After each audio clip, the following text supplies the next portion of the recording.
Hi everybody, welcome back to the channel. It is almost Friday. We're almost there. It's going to actually be Victoria Day on Monday, where we celebrate the birthday of Queen Victoria. We've been celebrating this holiday since 1845, apparently in Canada. And how fitting, pip pip cheerio, the king is going to come over pretty soon to rub elbows with Mark Carney. But did you guys watch this interview on Sky News with this I really like this interviewer. I mean, she got a bit roasted in the comments because people didn't like her. But I found this interview really interesting. On a side note, I just like the way she delivered her questions. I like the very soft tone of her voice. I just enjoyed listening to her. Mind you, Carney just noodled his way around, and these he just has this way of talking where he's just talking in these generalities. And she actually called him out on that. She goes, "You always go from the personal to the general." And if I hear somebody say, "If I may," one more time, I'm going to have to tear something up. But I want to play you a couple of clips. I'll play you this bit from the beginning where they talk about Donald Trump. If you haven't seen this interview, it is quite interesting. It's only 23 minutes long, but let's just watch a little bit. You said in one of your speeches, Donald Trump is trying to break us so that America can own us. I said that many times. You said it many actually. times. You promised voters that you wouldn't meet President Trump until he respected Canada's sovereignty.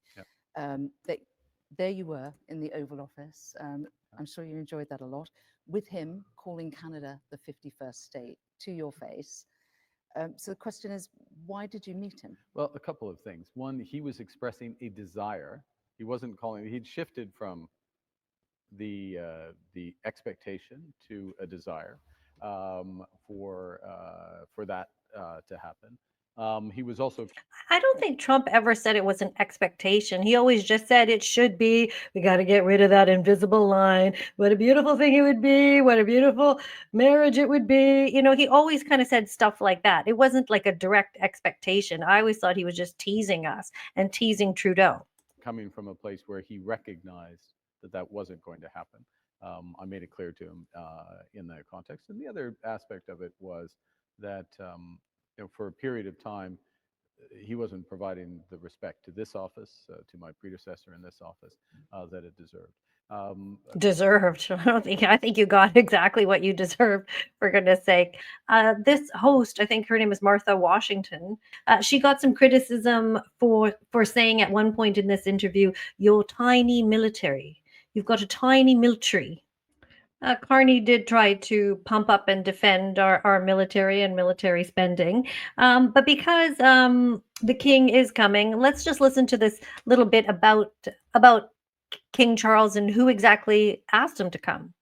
But knowing that the president has a desire for Canada, yes.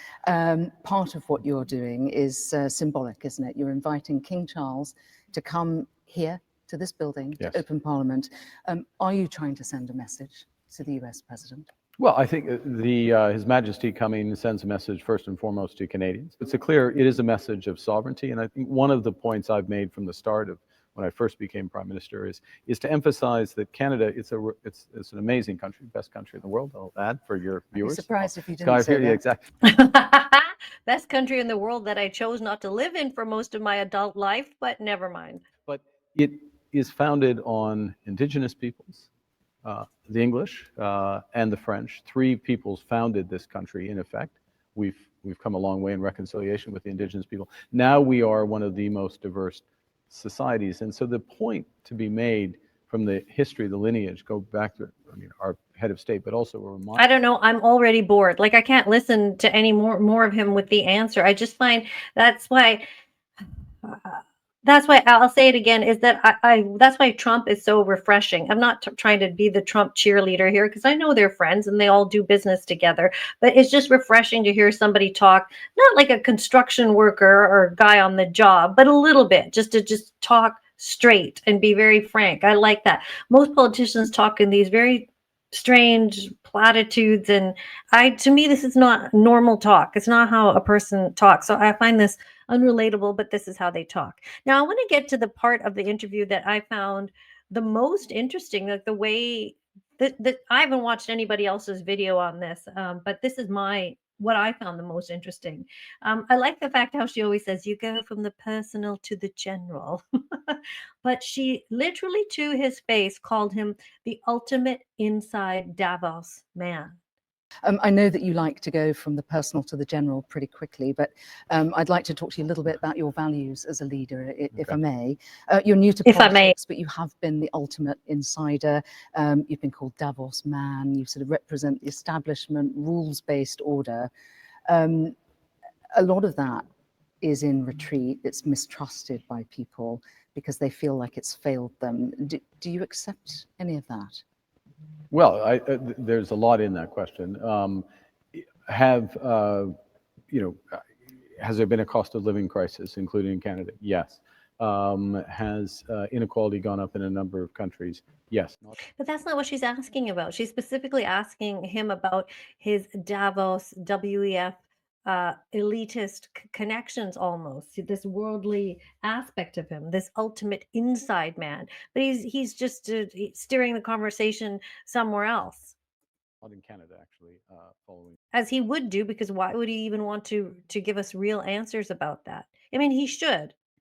If they're really not up to anything and they really do care about us, and he left his cajillion dollar job to come here and make $400,000 a year because he loves us so much, then if we believe that, then if that is his true intention, then he should speak from the heart about it.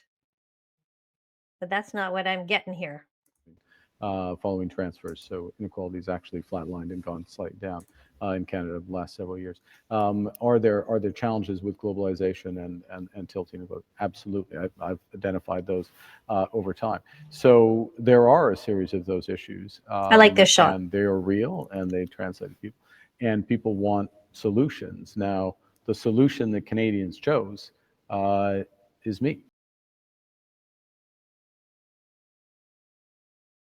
So the solution that Canadians want is me. The solution that Canadians want is me. He's not full of himself, is he? So he didn't actually answer the question or speak to the rumors or quell or quash any of that. Now, I want to show you guys a video. Now, this is not on his Davos elite kind of connections.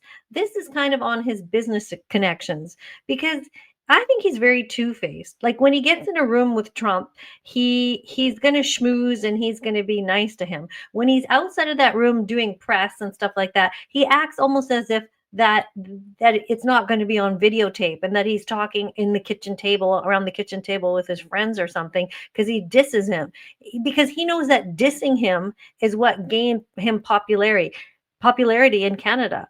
The media scaring everybody and Carney dissing him and saying, I'm going to stand up to him, we'll never bow down to him, is what got him elected. And on a side note, I get really annoyed at people like Vashi Capellos, who back then when the campaign was going on, she was a liberal cheerleader. I mean, I really didn't find her as tough as balls as she is now. Wait, she's going after him now?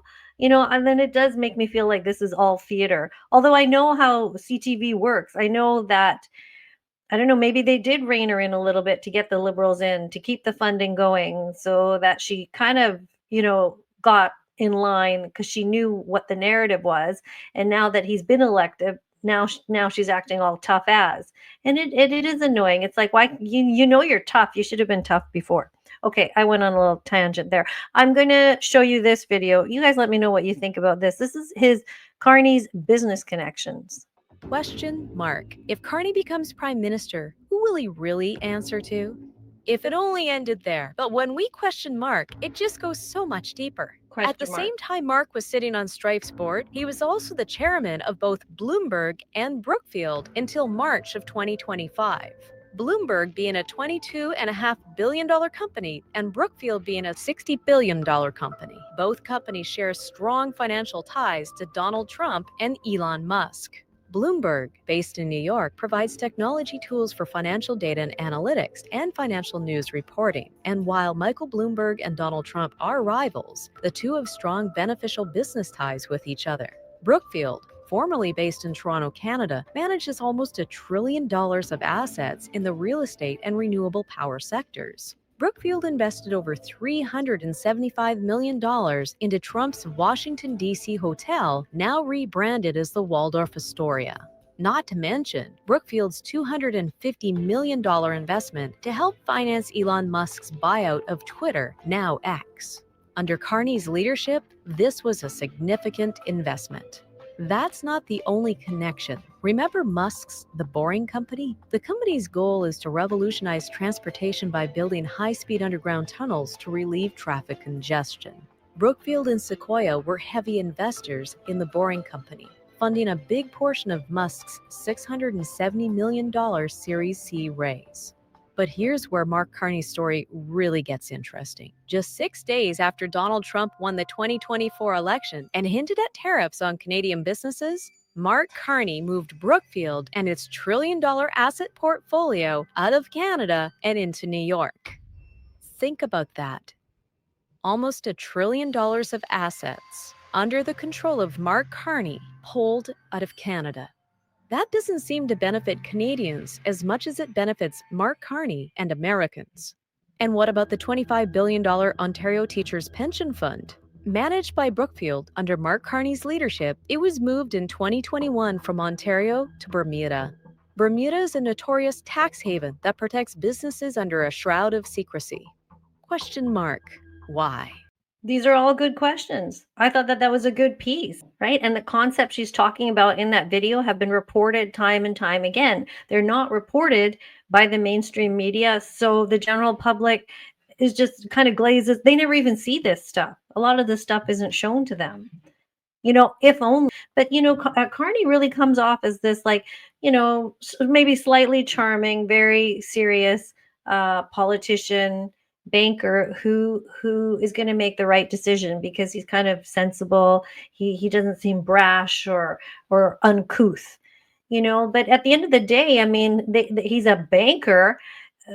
Whose interest could he hold? Does a bank look after you or look after themselves? And now they haven't even tabled a budget. So, they don't table this budget. You don't know how to hold them accountable. You can't. What happens to a confidence vote? I mean, it's almost like they're sealing their own deal, like literally sealing this sort of vault around themselves of protection where nobody can penetrate, nobody can get in.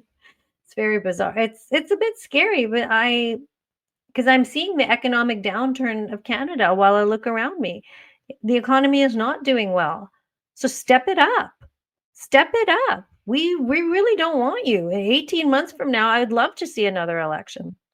Anyway, thank you for watching this video. Let me know your thoughts on any of the clips I've shown you, and I'll talk to you again in the next video. Oh, and if you liked this video, please like it and subscribe to my YouTube channel. I think I'm maybe I could get to 15,000 by the end of the month. That would be great. Thanks so much. We'll see you soon.